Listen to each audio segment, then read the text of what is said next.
జై శ్రీరామ్ అండి అందరికీ. సో ఈ సత్యభామ ఆగడాలైతే యూట్యూబ్లో రోజుకు పెరుగుతున్నాయి. ఎవరైతే ఫాలోవర్స్ ఉన్నారో వాళ్ళందరూ, ఆవిడ గారికి వచ్చిన వాళ్ళందరూ కూడా ధర్మం గురించి, దేవుడి గురించి, చక్కగా వాటి గురించి, ఆడవాళ్ళకు ఉపయోగపడే విషయాల గురించి, పూజల గురించి చెబుతుంది అనే ఒక మంచి ఉద్దేశంతో సబ్స్క్రైబ్ చేసుకున్నారు.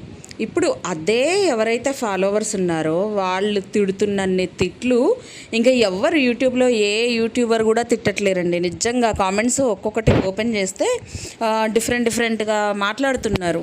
అందరూ కూడా మాట్లాడుతున్న ఒకే ఒక మాట, ఆమె స్టార్టింగ్లో ఉన్నట్టుగా ఇప్పుడు లేదు, ఇప్పుడు మారిపోయింది, ఇప్పుడు హిందూ ద్వేషిలాగా తయారైపోయింది, ఆమె సత్యభామ కాదు అసత్యభామ, అన్ని అబద్ధాలే చెబుతుంది, పక్క వాళ్ళ మీద ఈ అసలు ఎక్కువ ద్వేషం పెంచుకొని వాళ్ళనే కంటెంట్ చేసుకుంటూ వాళ్ళ మీదే వీడియోలు చేసుకుంటూ డబ్బులు సంపాదించుకోవడానికి చూస్తుంది. ఎవరైతే పాపులర్ అయ్యారో వాళ్ళని ఏం చేసి వాళ్ళ మీద వీడియోలు చేస్తేనే వ్యూస్ వస్తాయన్న ఉద్దేశంతో పిచ్చిగా మాట్లాడుతుంది.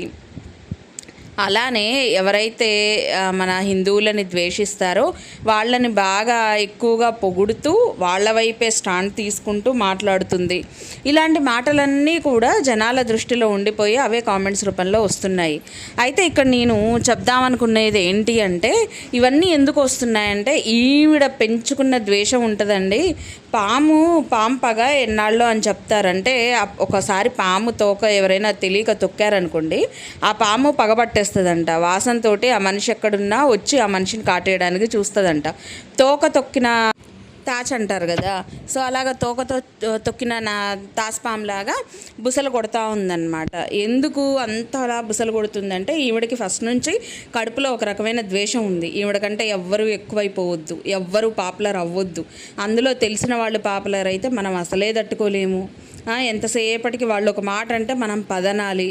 నాకు అర్థం కాదు, అవతల వాళ్ళు ఒసే అసే అని పిలవనప్పుడు మనం మాత్రం అవతల వాళ్ళని, మగవాళ్ళని పట్టుకొని ఒరే అరే వెదవా బే ఇలాంటి మాటలు ఎందుకు వస్తాయండి? ఇప్పుడు ఒక పద్ధతిగా నువ్వు మాట్లాడుతున్నప్పుడు, నువ్వు పద్ధతిగా మాట్లాడితే అవతల వాళ్ళ దగ్గర నుంచి ఆ పద్ధతి నువ్వు ఎక్స్పెక్ట్ చేయొచ్చు. నువ్వే అడ్డగోలుగా మాట్లాడుతున్నప్పుడు అవతల వాళ్ళ దగ్గర నుంచి నువ్వు పద్ధతి ఎలా ఎక్స్పెక్ట్ చేస్తావు? నువ్వు ఏదైతే పిచ్చి రెస్పెక్ట్ అవతల వాళ్ళకి ఇస్తున్నావో వాళ్ళు కూడా తిరిగి అదే పిచ్చి రెస్పెక్ట్ నీకు ఇస్తున్నారు. సో ఈ తిట్టుకోవడాలు అనేది అస్సలు బాగాలేదండి. నిజంగా మన హిందువులము, సనాతన ధర్మం పాటించే వాళ్ళం ఇలాంటివన్నీ కూడా ఇలా ఒకళ్ళనొకళ్ళు తిట్టుకునే వీడియోస్ చూసాక ఏమనిపిస్తుందంటే, అసలు మనం ఎందుకు మిగతా వాళ్ళ దృష్టిలో డౌన్ అయిపోతున్నాము అంటే, ఇదిగోండి మనలో మనం ఇలా తన్నుకొని, కొట్లాడుకొని, రాగద్వేషాలు పెంచుకొని ఒకళ్ళ మీద ఒకళ్ళ విమర్శలు చేసుకుంటూ కూర్చోడమే. అయితే ఇప్పటిదాకా హిందూ యూట్యూబర్స్ మధ్య, అంటే సనాతన ధర్మంతో మనం చేసే యూట్యూబర్స్ మధ్య గొడవలు ఇంతవరకు కాలే. ఈ మహాతల్లి ఎప్పుడైతే పాదం మోపిందో అప్పటి నుంచి నిజంగా చెప్పాలంటే ఒక రకమైన పెంట. ఎలా మొదలెడుతుంది అంటే, అసలు ఏదో ఒక డబుల్ మీనింగ్ డైలాగులతోటి థంబ్నెయిల్ పెడుతుంది.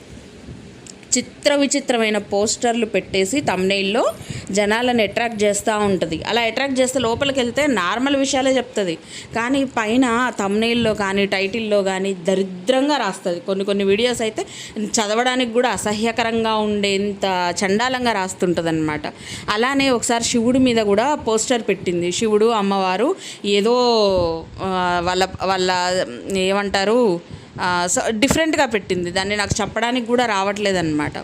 సో అప్పుడు కింద అందరూ బండ బూతులు తిట్టారు. సిగ్గుందా కొంచెమన్నా శివపార్వతుల్ని పట్టుకొని ఇలాంటి పిక్చర్ నువ్వు పెట్టేది, బుద్ధి లేకుండా పెట్టావు అని చెప్పేసి అందరు తిట్టేసరికి బుద్ధి అనేది కొంచెం వెలిగిపోయి వెంటనే థంబ్నెయిల్ అనేది మార్చేసింది. సో ఆ ఫస్ట్ అలాంటివి పెట్టడం ఎందుకు, తిట్లు తినడం దేనికి, తర్వాత మార్చడం దేనికి? ఏంటంటే ఈవిడ గారికి ఏదనిపిస్తే అది తోసేయాలా, పక్కనోడి మీదకి నెట్టేయాలా, తర్వాత అందరు కలిసి కాస్త గడ్డి పెట్టిన తర్వాత ఆ గడ్డి తిన్నాక నార్మల్గా బిహేవ్ చేయాలా? ఎందుకు అందరి మీద రెచ్చిపోయి ఆడవాళ్ళని లేదు, మగవాళ్ళని లేదు, ఇష్టం వచ్చినట్టు మాట్లాడతావు, తాళి మీద ఒట్టనంటావు, మళ్ళీ అదే తాళి తీసి లోపల పెట్టేసి వస్తావు. నాకు తాళి మీద గౌరవం లేదన్నట్టు ఉంటుంది కనిపించేది. చెప్పేదేమో నాకు విపరీతమైన భక్తి, నాకు విపరీతమైన అది ఇది అని చెప్పేసి మాట్లాడుతూ ఉంటుంది. మళ్ళీ పైగా ఏందేందో ఆ జిమ్ములు, సర్కస్ ఫీట్లు అన్నీ పెడతా ఉంటుంది. మళ్ళీ ఇంకో ఛానల్కి వచ్చేసరికి నేను పెద్ద భక్తి ప్రపత్రాలని అని చెప్పేసి శివుడిని ఎవరైతే పూజిస్తారో వాళ్ళని ద్వేషిస్తూ ఉంటుంది, మహర్షుల్ని తిడుతూ ఉంటుంది, స్వామీజీల్ని తిడుతూ ఉంటుంది. అసలు ఎవరిని ఈవిడ తిట్టకుండా ఉందో నాకు అర్థం కాదండి. ప్రతి ఒక్కళ్ళని ఆడవాళ్ళనైతే మీరు చీరలు కూర్చొని అదేంది చీరలు కట్టుకొని మూలను కూర్చోండి అని అంటది. ఆడవాళ్ళు చీరలు కట్టుకుంటే మూలను కూర్చోవాలా? వాళ్ళకి మాట్లాడే రైట్ లేదా? వాళ్ళకి యూట్యూబ్లోకి వచ్చి మాట్లాడే స్వేచ్ఛ లేదా? మాట్లాడితే మాత్రం వాళ్ళనేమో మీరు చీరలు కట్టుకున్నారు కదా, మీరు వెళ్ళి కూర్చోండి. మరి చీరలు కట్టుకోకపోతే ఇవాళలాగా జీన్సులు టీషర్ట్స్ వేసుకొని మెళ్ళ మంగళసూత్రాలు కూడా తీసేసి జిమ్ము ఫీట్లు, సర్కస్ ఫీట్లు, ఎగిరిదూకుళ్ళు, ఒంగుదూకుళ్ళు ఇవన్నీ ఆడుకుంటా ఈ వీడియోలు పెడితే సరిపోద్దా? కొంచెం అన్న బుద్ధి ఉండాలి. చీరలు కట్టుకుంటే అంత చిన్న చూపేందో నాకు అర్థం కాదు. ఈవిడ గారి దృష్టిలో ఏంటంటే మనం హిందూ ధర్మం సనాతన ధర్మం పాటిస్తే చిన్న చూపు, చులకన చూపు అనమాట. ఈ మహాతల్లికి ఏమో వ్యూస్ కోసం డబ్బుల కోసం ఇలాంటివన్నీ పాటిస్తాము, ఇదే మాది, ఇదే ధర్మం అని చెప్పేసి ఈవిడ గారేమో వీడియోలు తీసుకొని బాగా డబ్బులు సంపాదించవచ్చు. కానీ పక్కన వాళ్ళు మాత్రం ఈ పాటిస్తే ఎక్కడ లేని కోపం పౌరుషం బాగా పొడుచుకొని వచ్చేసి అడ్డమైన వేషాలు అయితే అనొచ్చు, అడ్డమైన మాటలు పక్కన వాళ్ళని అయితే అనొచ్చు. కానీ ఈవిడ గారిని మాత్రం ఏమనొద్దు. అబ్బో అసలు ఈవిడ గారిని అంటే బతకనిస్తారా అవతల వాళ్ళని?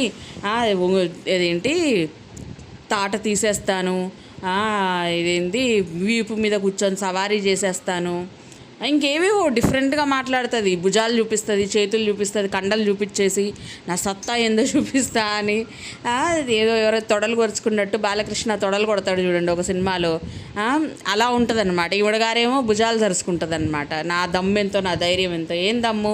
ఫస్ట్ ఏమో అవతలోళ్ళు ఇలా పాడు చేస్తున్నారు సాయబు అని చెప్పేసి వీడియోలు తీసింది.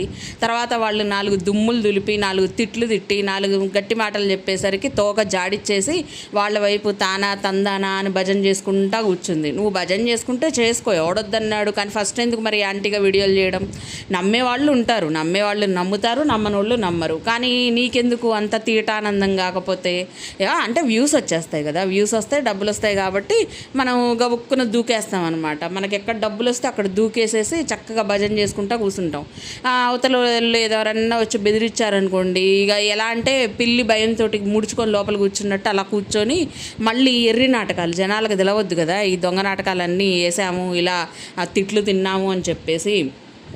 సో వాళ్ళకి తెలవకుండా భయపడిపోయి మనం లోపల దడుచుకొని పోయి మళ్ళీ బయటకు వచ్చేసి నీతి కథలు చెప్తామన్నమాట. అవునండి నేను సపోర్ట్ చేశాను, నేను ఫస్ట్ యాంటీ చేశాను, తర్వాత సపోర్ట్ చేశాను, అట్లా ఇట్లా అని చెప్పేసి మళ్ళీ బొంకు నాటకాలన్నీ ఆడతారనమాట.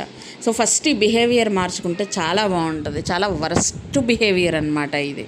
సో ఈ పద్ధతి మార్చుకుంటే యూట్యూబ్లో ఏమైనా సక్సెస్ అవుతారు. కానీ ఇదే పద్ధతి కంటిన్యూ చేస్తే ఉన్న ఫాలోవర్స్ అందరు తగ్గిపోయి ఇక ఆఖరికి చేతిలో బొచ్చ పట్టుకొని అడక్క తినాలి. నిజంగా అండి, బొచ్చలో పట్టుకొని అడక్క తినాలి. ఎవరు హిందువులు ఫస్ట్ ఆవిడ గారి వీడియోస్ చూడట్లేరు. ఇప్పుడు అందరూ యాంటీ అయిపోయి ఆవిడ గారు యాంటీ హిందూ అనే ఒక ట్యాగ్ లైన్ పడిపోయింది ఆవిడ గారికి. ఆటోమేటిక్గా అందరూ అన్ఫాలో చేసేస్తున్నారు. అలా అన్ఫాలో చేసేస్తే తప్ప ఇలాంటి వాళ్ళకి బుద్ధి రాదులేండి. డబ్బుల కోసం చేయొచ్చు ఎంతకని, మన ధర్మం ఎప్పుడైతే దారి తప్పకుండా ఉంటుందో అప్పటి వరకు డబ్బుల కోసం ధర్మం ప్రకారం ఎవ్వరు కాదనలేదు. కానీ డబ్బుల కోసం అధర్మం వైపు పోయి నేను పాటించే అధర్మమే ధర్మం అని నీతులు చెప్పావనుకో, ఇక రిఫ్లెక్ట్ ఎలా ఉంటుందో చూసావు కదా. ఇప్పుడు పనికిమాలిన వేషాలు ఇప్పటికైనా ఆపి కరెక్ట్ పద్ధతిలో వెళ్తే చాలా బాగుంటుంది అని ఒక చిన్న సజెషన్ ఇవ్వాలి అని చెప్పేసి అనిపించి వీడియో అయితే తీశాను. సో ఇలాంటి వాళ్ళకి మాత్రం సపోర్ట్ చేయకండి ఫ్రెండ్స్. అసలు ఆవిడని ఎవరైతే ఫాలో అవుతున్నారో అన్సబ్స్క్రైబ్ చేసి పడేయండి, దరిద్రం పోతుంది. సో ఇది ఫ్రెండ్ ఈరోజు వీడియో అయితే. మీ అందరికి నచ్చితే లైక్ చేయండి, షేర్ చేయండి, అలాగే సబ్స్క్రైబ్ చేసుకోండి.